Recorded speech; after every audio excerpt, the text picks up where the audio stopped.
Have you ever been right in the middle of something? Maybe you're typing an urgent email, lost in the pages of a new book, or finally settling down to fold a warm pile of laundry, when suddenly your cat appears.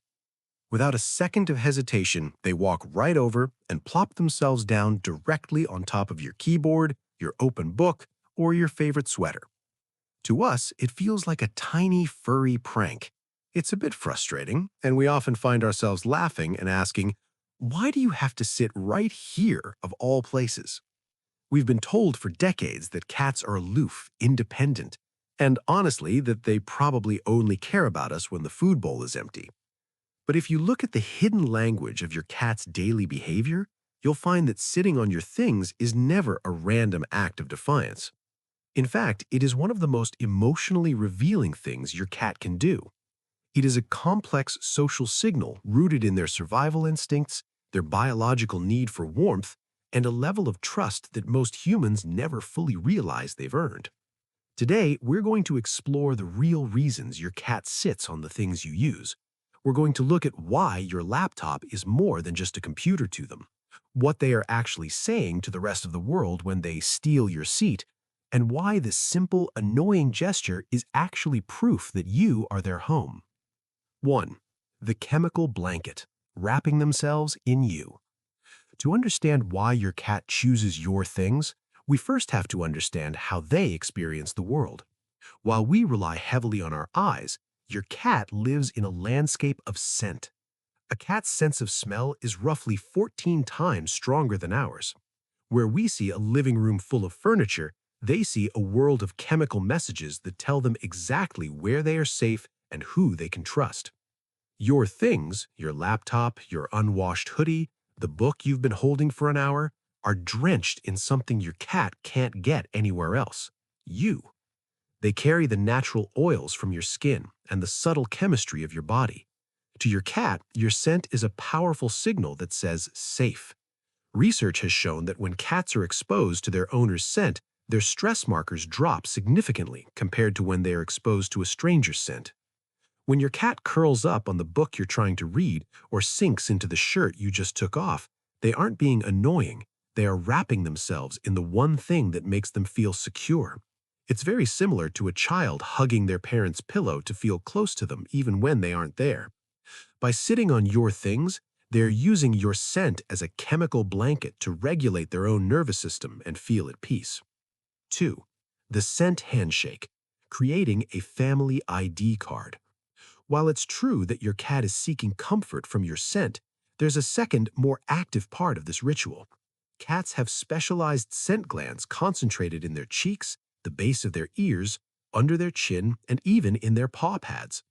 In the wild, cats who belong to the same colony spend a lot of time rubbing against each other and sharing space to create a communal scent. This shared smell is their family ID card. It's how they recognize who belongs in their group and who is an intruder without ever making a sound.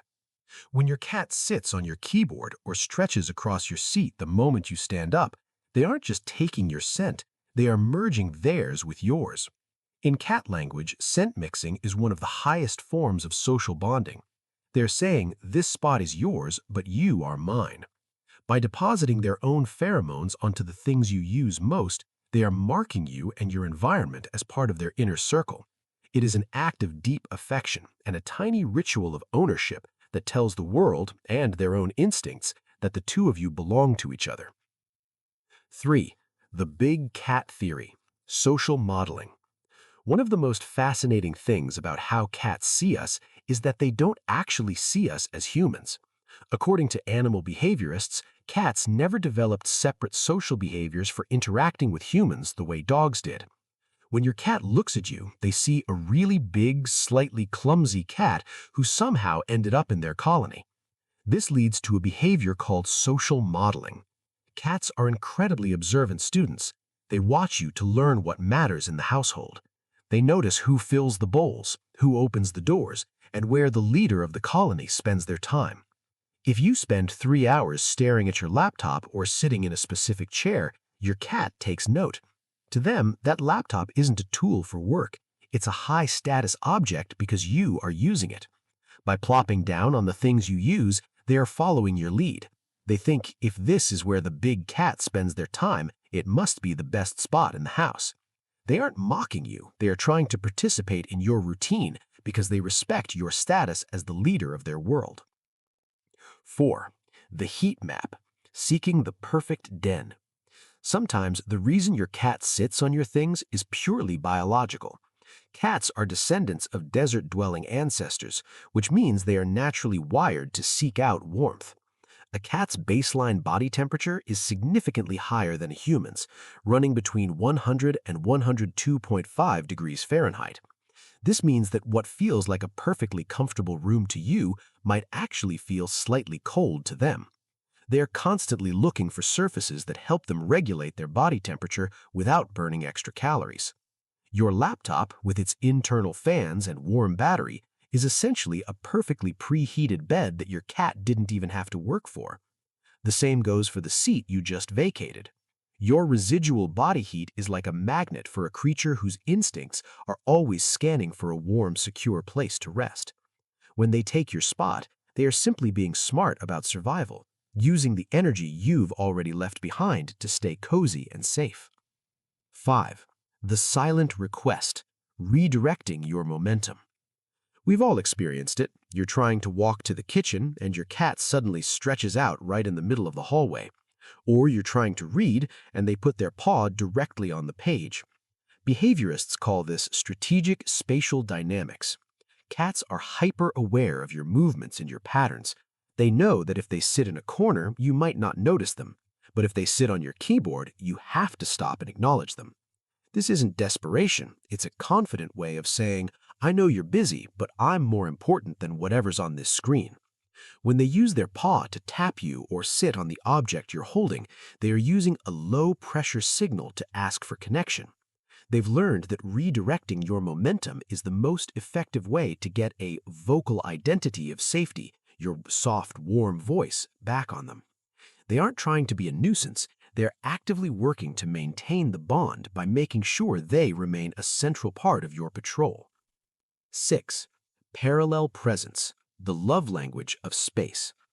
Finally, we have to talk about a concept called parallel presence.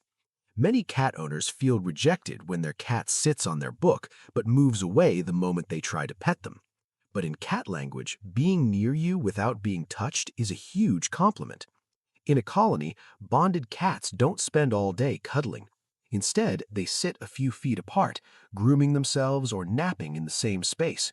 This quiet act of existing together is one of the strongest bonds cats form.